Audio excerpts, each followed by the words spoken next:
Many of these girls are sleeping in brothels where they have to pay daily.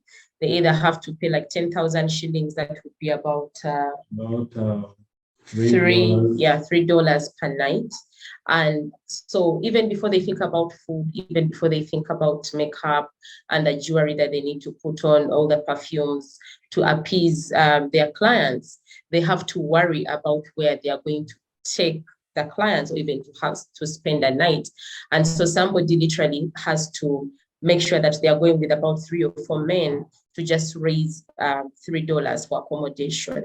These girls are being brought from villages. They are coming from other countries. We have girls that have been brought in from Rwanda. We have met girls that have come in from Kenya.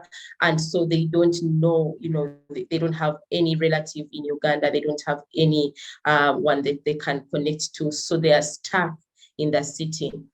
This very last week, we had an outreach in one of the areas here, and we interacted with 70 of the girls. And as we're doing assessment and getting ready to build relationship and getting ready for those that are ready to quit and leave, to be rescued and brought onto the program. And many of them, their first immediate need was health, accommodation, and then food, like 3 key things: health, accommodation, and food.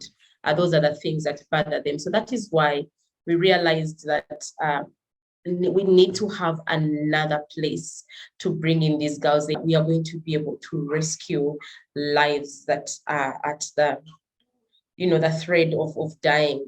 The day that we went out to the outreach, for the medical outreach last week on Friday, was it this week on Monday?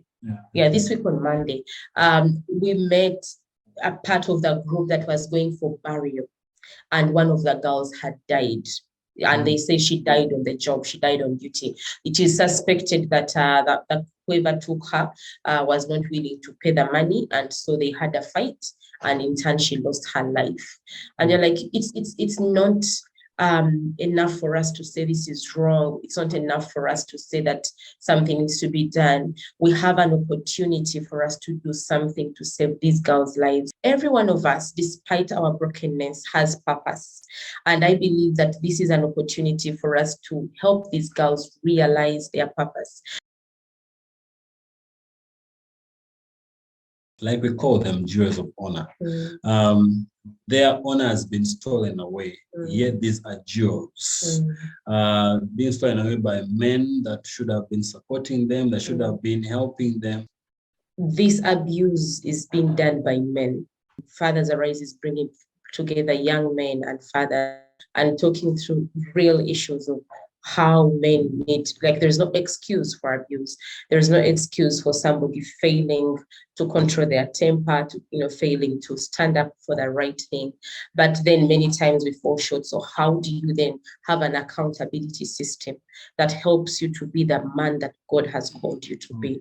So it is, we realize that even as we are at the front of responding and rescuing these girls, Fathers Arise plays a very significant role at both the prevention, but also the prevention of abuse from happening, and also the prevention of repeated abuse from happening, and having a community of men that is empowered and vibrant enough to walk a journey of mindset change, a journey of attitude change. Of our partnership with Pulpit Rock Church, we've had different organizations and pastors empowered. We have been able to be blessed as a ministry.